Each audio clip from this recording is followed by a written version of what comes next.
Akka aan dhegaysano.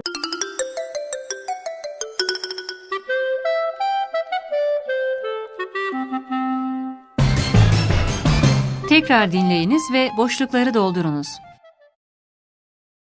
Benim adım Emre. 14 yaşındayım. Benim 3 kardeşim var. Üsküdar Lisesi'nde okuyorum. Ben lise 1'e gidiyorum. Bugün saat 6'da kalktım. Hemen banyoya gittim. Banyo yaptım. Dişlerimi fırçaladım. Kahvaltı yaptım. Daha sonra elbiselerimi giydim. Saat 8'de servise bindim. 8.30'da okula geldim. Dersimiz saat 3'te bitti. Saat 4'te eve döndüm.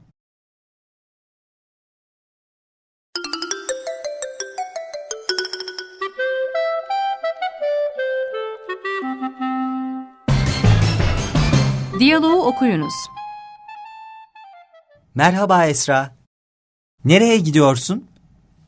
Merhaba Ali. Okula gidiyorum. Biraz geç kaldım. Saat kaç? Saat 8'e 20 geçiyor.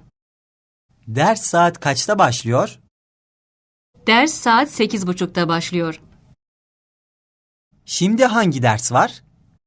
2 saat Türkçe var. Görüşmek üzere. Görüşürüz.